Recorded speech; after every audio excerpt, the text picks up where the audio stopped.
Assalamualaikum warahmatullahi wabarakatuh. Innal hamdalillah nahmaduhu wa nasta'inuhu wa nastaghfiruh wa na'udzu billahi min shururi anfusina wa min sayyiati a'malina. May yahdihillahu fala mudilla lahu wa may yudlilhu fala hadiya lahu. Asyhadu an la ilaha illallah wahdahu la syarika lahu wa asyhadu anna Muhammadan abduhu wa rasuluh. Allahumma salli ala Muhammad wa ala ali Muhammad. Ya ayyuhalladzina amanu taqullaha haqqa tuqatih wa la tamutunna illa wa antum muslimun. Aba. Ikhwani fiddin rahimakumullah, saudaraku kaum muslimin yang dimuliakan oleh Allah Subhanahu wa taala. Setelah kita mengetahui bahwa salah satu tugas di antara tugas-tugas para rasul adalah mentazkiyah umat,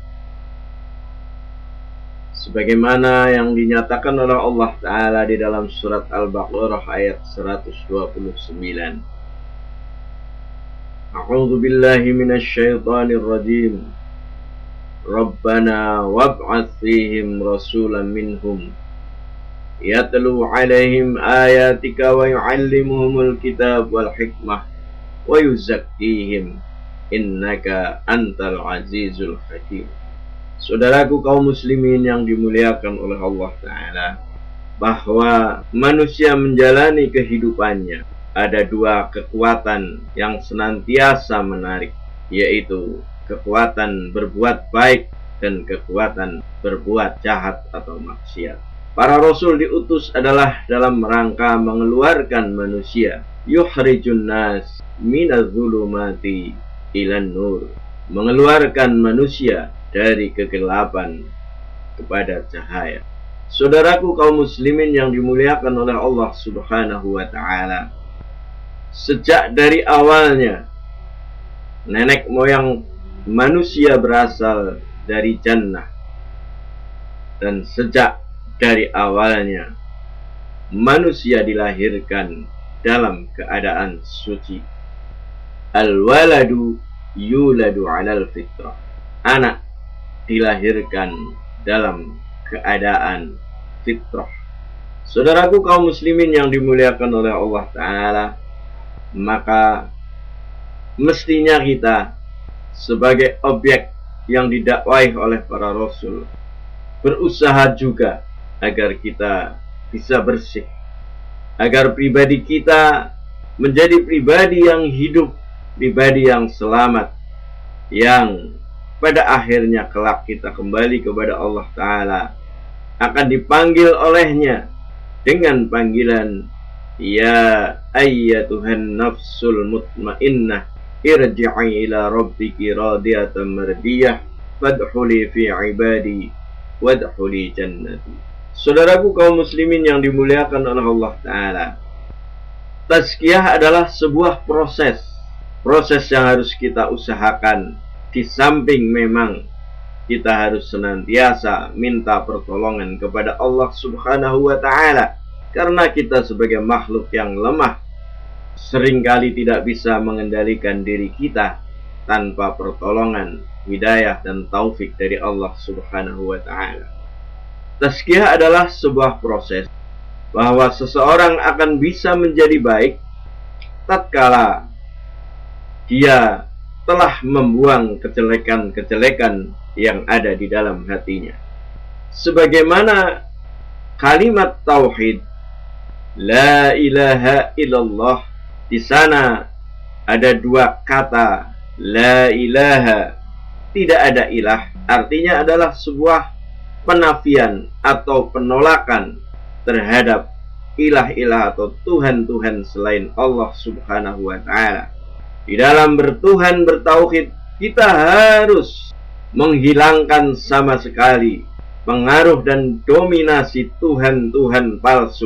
Apakah itu berwujud manusia, apakah itu berwujud benda, apakah itu berwujud hawa nafsu.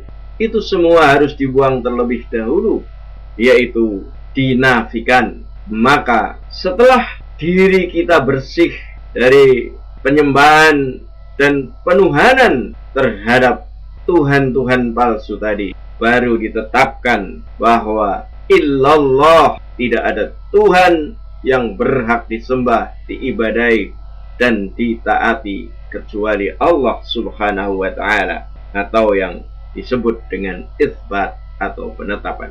Demikian pun di dalam bertazkiyah, maka di sana ada dua proses. Yang pertama adalah proses yang disebut dengan tahliyah dengan ho disukun. Ini berarti bahwa kekotoran-kekotoran harus dibuang terlebih dahulu dari diri kita. Ibarat sebuah kolam, apabila akan kita isi dengan air yang bersih, bagaimanapun kita akan isi dengan air bersih, tatkala bejana itu kotor, maka tidak ada manfaatnya pembersihan atau pengisian terhadap air yang bersih. Maka terlebih dahulu yang dilakukan adalah kita harus membersihkan wadah tersebut. Demikian pun dalam diri kita, jiwa kita.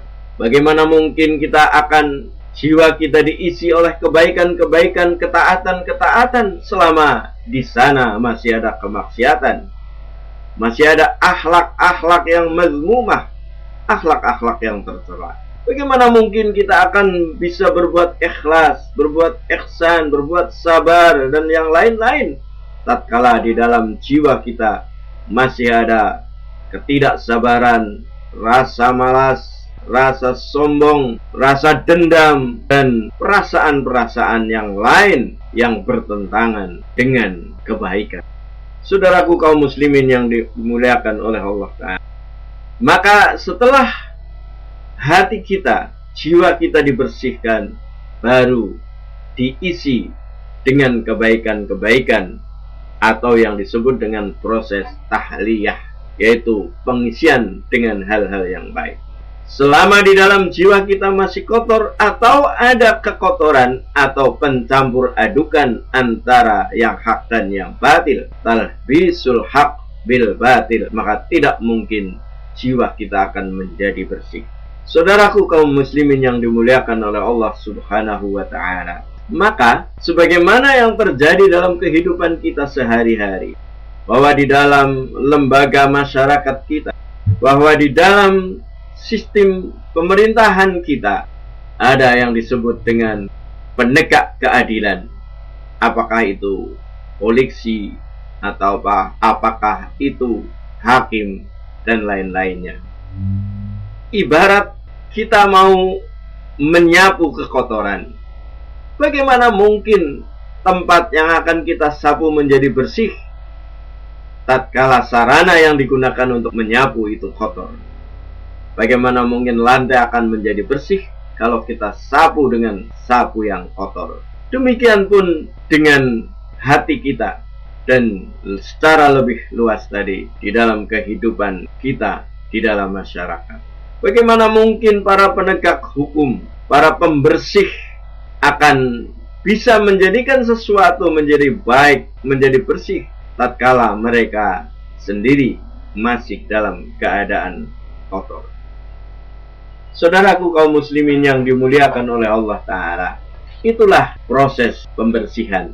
Sekarang, apa saja yang perlu kita bersihkan? Tazkiyah, saudaraku yang dimuliakan Allah, pada prinsipnya adalah yuhrijun nas minaz zulumati ilan nur, mengeluarkan manusia dari kegelapan kepada cahaya. Di sana ada yutahhiruhum min haba'ith, membersihkan segala sesuatu dari kotoran. Atau bisa diartikan juga tazkiyah sebagai yutahhiruhum minasyirki wasairil ma'asi, membersihkan manusia dari perilaku atau keyakinan syirik dan berbagai perbuatan maksiat. Saudaraku kaum muslimin yang dimuliakan oleh Allah Ta'ala, yang dibersihkan adalah berbagai bidang, baik dalam bidang akidah, maka terlebih dahulu yang harus kita bersihkan adalah akidah kita. Dari akidah batilah, akidah yang salah, akidah yang rancu, yang penuh subhat, menjadi akidah sahihah, yaitu tauhid yang murni kepada Allah Subhanahu wa ta'ala. Demikian pun di dalam bidang ibadah. Ibadah sebagaimana akidah, baik jenisnya maupun tata cara, itu adalah merupakan hak Allah Subhanahu wa ta'ala untuk menentukan. Sehingga ibadah kita juga harus dibersihkan dari berbagai bentuk peribadatan yang tidak diajarkan oleh Allah Ta'ala dan Rasulullah. Di samping ibadah kita harus ikhlas, maka harus ittiba' Rasul. Sehingga kita harus membuang cara-cara ibadah kita dari cara-cara yang ditentukan oleh manusia, yang biasa disebut dengan bid'ah. Demikian pun dengan akhlak, maka akhlak kita pun harus dibersihkan dari akhlak mazmumah, akhlak yang jelek seperti dendam, suka marah, iri, dengki dan sebagainya.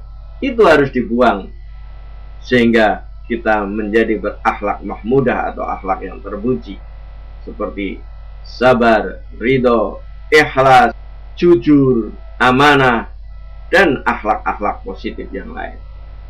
Demikian pun di dalam bidang muamalah duniawiyah, kita harus membersihkan perilaku ekonomi kita atau iqtisadiyah. Juga kita harus membersihkan perpolitikan kita, praktek politik Machiavellis, tujuan menghalalkan cara. Kemudian juga kita harus membersihkan, mentazkiyah masyarakat kita. Mestinya masyarakat ini harus dibawa ke arah yang lebih baik. Dan juga di dalam keluarga kita harus kita bersihkan sehingga menjadi keluarga yang baik, yang diistilahkan sebagai keluarga yang sakinah.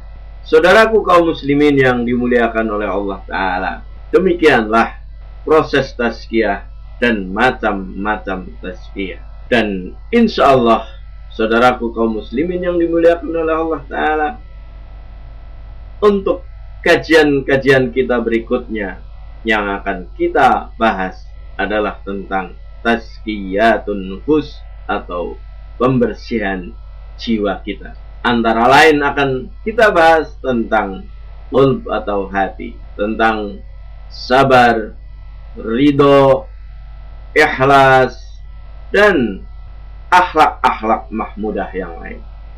Mudah-mudahan Allah Subhanahu wa ta'ala senantiasa membimbing kita, memberi kekuatan kepada kita, sehingga kita bisa menjalani apa yang sudah kita niatkan, apa yang sudah kita azamkan dari amal-amal kebaikan. Mudah-mudahan bermanfaat bagi kita semua, dan marilah kita berdoa apabila ada kekeliruan dan kesalahan dalam majelis kita, dimaafkan oleh Allah Subhanahu wa ta'ala. Subhanakallahumma wa bihamdik, asyhadu an la ilaha illa anta, astaghfiruka wa atubu ilaik. Wal 'afu minkum, billahi taufiq wal hidayah. Assalamualaikum warahmatullahi wabarakatuh.